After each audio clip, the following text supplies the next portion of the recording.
Hi friends, welcome to my channel. My name is Helia and today I'm going to talk about the devil's greatest weapon against human beings. That may sound scary, but I'm talking about the book Outwitting the Devil by Napoleon Hill, the author of the best-selling book in the world, Think and Grow Rich.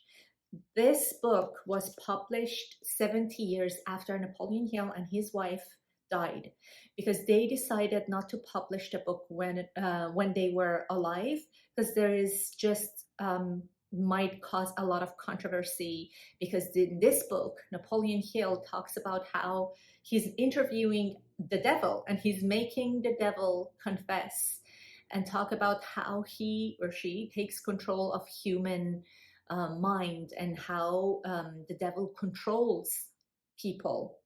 So they decided not to publish it when they were alive, and it was published by one of their family members when they passed away.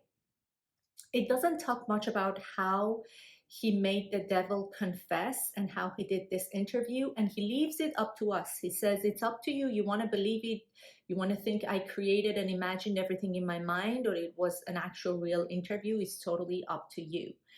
But aside from, was it imagined? Was it the reality? Did he really make the devil confess to him? These Q&As that the whole book is Q&A, is very, very informative, very interesting, and it really opens your eyes to what to do, what not to do in life, how to really achieve what we want. So I'm going to read a very short paragraph here, which is really important on this chapter 4, Drifting with the Devil. Napoleon Hill asks the devil, what is his greatest weapon against humanity? And he says, my greatest weapon over human beings consists of two secret principles by which I gain control of their mind. I will speak first of the principle of habit, through which I silently enter the minds of people. By operating through this principle, I establish the habit of drifting. When a person begins to drift on any subject, he is headed straight toward the gates of what you earthbound call hell. So he talks about the habit of drifting, and this whole chapter is about drifting and how the majority of people are drifters, and he has the majority of people on his side, and he enters the majority of people's mind through drifting. And if you look around in the society, in your family and friends, there are so many drifters.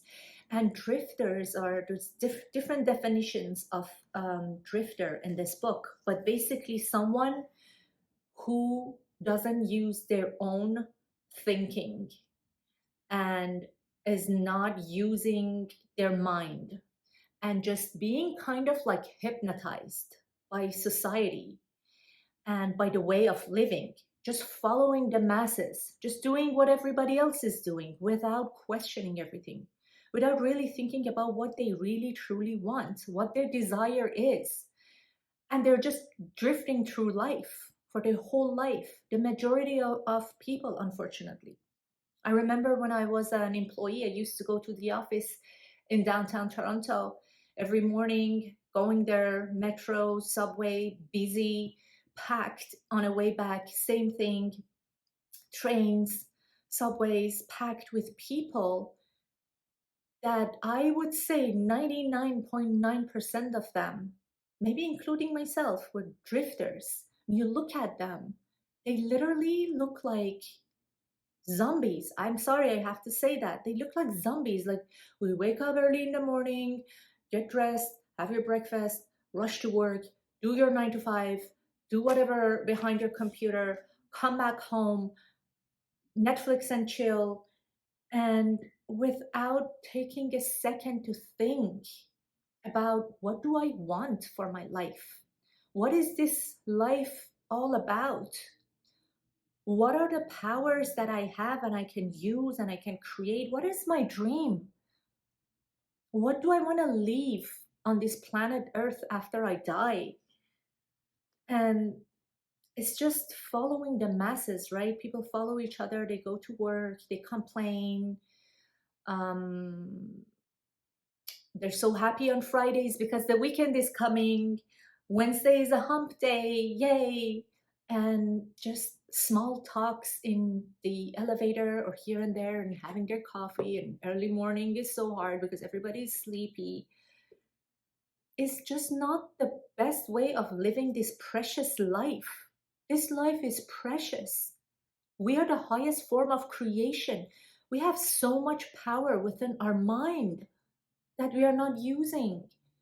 And we are all unique. Guys, we all have different fingerprints. No two human beings have the same fingerprints. We are unique. We are the highest form of creation. There is a reason we are on this planet. There's a reason for each and every one of us. And it's up to us to discover that, discover our passions, our mission. And it's not supposed to be, it doesn't have to be like this life changing, impacting millions of people mission, but it has to be something that you really, really love, something that you're passionate about. Don't ignore the things that you love. If it's art, any kind of art, if it is in any kind of service based business, what is fulfilling to you? What fills your heart? Don't ignore those nudges, those little sparks in your heart. Follow them. Even if you have a 9 to 5 job, even if you have a business that you're working so hard at it, but there's something that you really love, you're passionate about. If it's a dance, if it's one kind of art, whatever it is, do it just a little tiny bit and see where it takes you. Because I promise you, that is the reason why you're on this planet, to follow what fills your heart. And what fills my heart might be different from what fills your heart. So we are all different. And we need to follow our passion and live a passionate life. Wake up passionate. Go to bed excited for the day after. This is how life is supposed to be.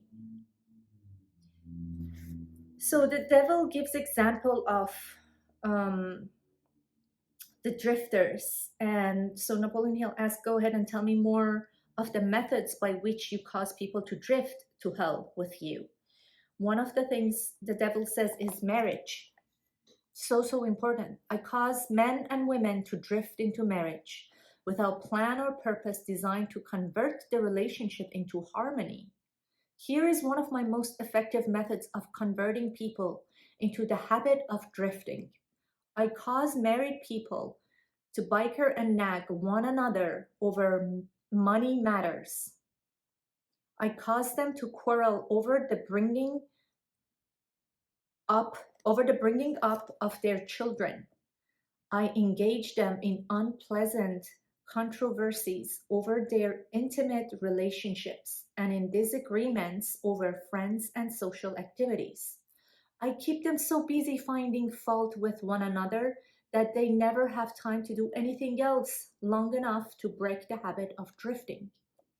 So many marriages we see, and it seems like there are two people just living together out of habit, out of necessities, out of fear and scarcity, out of comfort.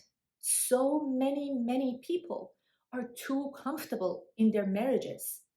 They are not adding to themselves, they're not adding to each other, they are not growing individually, they're not growing as a couple, and they are just drifting. Just focus on kids and bringing them up, and that's it.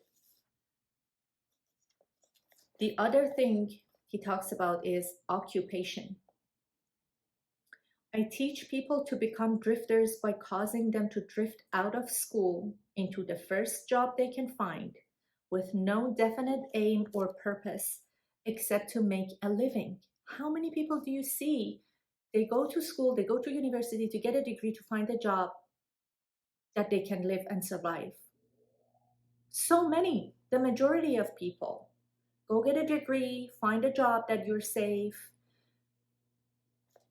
and it says with no definite aim or purpose except to make a living. Is that really why we are here on this planet Earth? To make a living and then die? That's it? Through this trick, I keep millions of people in fear of poverty all their lives. Through this fear, I lead them slowly but surely onward until they reach the point beyond which no individual ever has broken the drifting habit. This just literally like gives me goosebumps. Millions of people are living out of fear of poverty. Surprisingly enough, even if people who are doing, for the people who are doing pretty well in life, there is still fear of poverty. And this is something that we have to get rid of. This is not real. This is your mind tricking you. And this is the devil literally making you a drifter in life. So you stick to your safe, secure job without being really fulfilled or passionate for the majority of your life. And by the time you want to make changes, unfortunately, sometimes it's already too late. And what is left is just regret. I hope that's not you. It's definitely not me. That's why I'm doing things like this, because this is my passion. I want to share, I want to teach, I want to serve. I want to help people to shift their mindset, to go after what they love, to be brave enough to live the life that they desire and they deserve. I hope you're one of those people.